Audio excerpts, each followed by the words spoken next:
Barber of Seville, obviously. My production company just did a production of Annie with children and adults, so I have both versions of that on there. Dave Brubeck. And not a whole lot. I'm not a big music listener, actually, when I'm not working.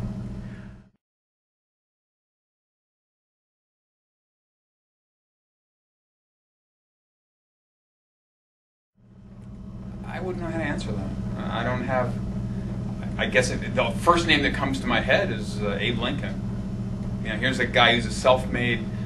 He taught himself to read, taught himself how to be a lawyer by reading law books, was able to bring together a nation and bring together his enemies into his cabinet and be able to form a government with people who hated him and thought he was some kind of hick from Kentucky.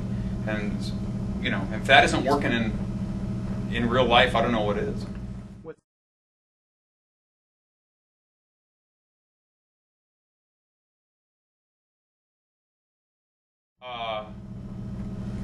I would think it would have to be actually a performance of Phantom, when there's a scene where Raoul Vicomte de Chagny jumps from the travelator, they called it, the moving bridge, and he falls beneath the stage. He jumps all the way through the stage, and I land on a mattress. And the day before, I had purchased a red towel, and in that theater they would wash your personal towel for you.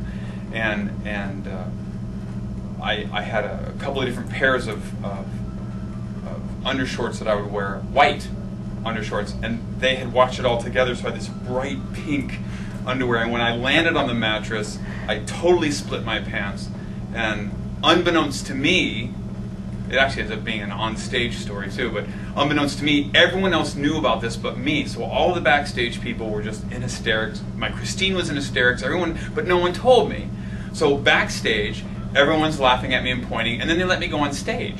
And I didn't find out till about halfway through the next scene when I heard somebody from the audience chuckle. And I thought, what is... And then I became very aware, and I felt this breeze, and I had to try and keep myself turned up stage the whole time, blah, blah, blah. But so those are the fun, cruel things that happen, which I think you only get when you do a show, any kind of show, whether it's a run like this, where you get more than one or two performances. You get comfortable with people, and I guess in this case you can send them, you know, under the bus. But it's that kind of fun stuff.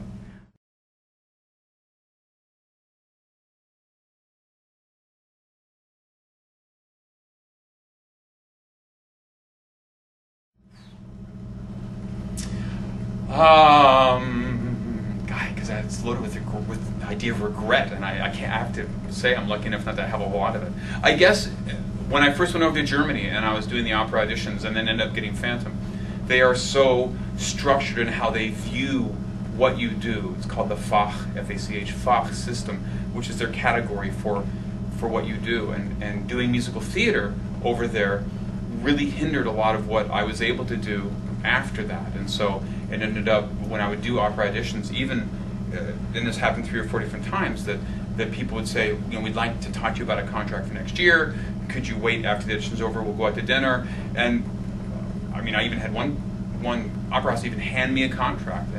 But as soon as they found out that I'd done Phantom or was doing Phantom, they reneged on it, because they said, well, you're a musical theater baritone. Why are you auditioning for us? So I guess in order to pursue an operatic career in Europe, I would say it's probably the only regret that I have, or the only difference I'd make in it. But you know, my wife and I sang together for 700 plus performances in Phantom, and we were able to save a lot of money and basically buy a house with it, and blah blah blah. So you know, the payoff is just as good in a different way. But as a career, I'd have loved to have been able to stay in Germany and actually sing a lot more opera than I did.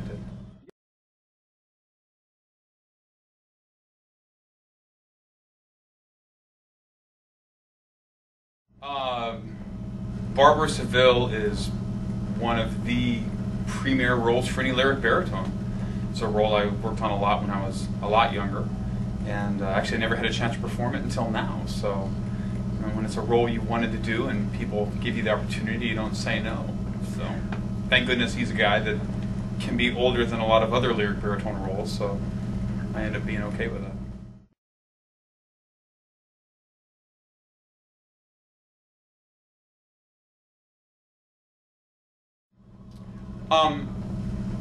Either computer programming or teaching, and I'm lucky enough to be a teacher at the moment, but as well.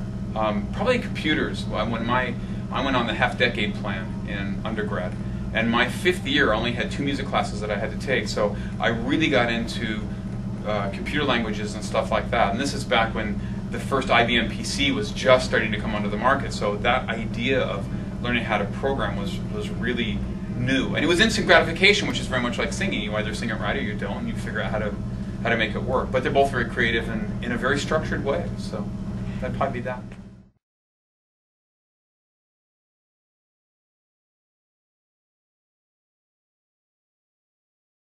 Germany. Germany. I can't say any other country because although I've visited, I was lucky enough to live in Germany for 6 years, and I would go back in a heartbeat.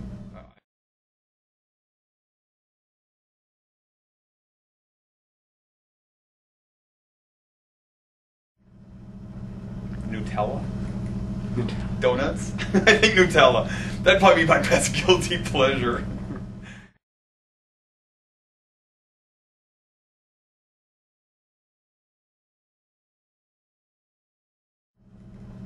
I was funny, and I worked hard.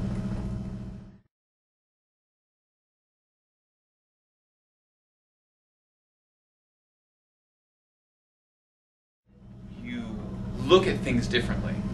And so as a matter of course, you are more aware of things that are implied or not implied in things that you sing. There are certain shows that I can't bring my kids to because some of the subject matter, my daughter I can now at 14, but my son, even though he's used to the theater, and so there's a lot of stuff that my wife and I would bring him to because he's used to theater and he understands that it's not real, and although there's some bad language in theater or things are implied on a relationship level that might not be suitable for most 10-year-olds, he understands because both his mom and dad are singers and actors that it's okay. So I can't say that it's changed anything, but it allows for a different perspective on what I do.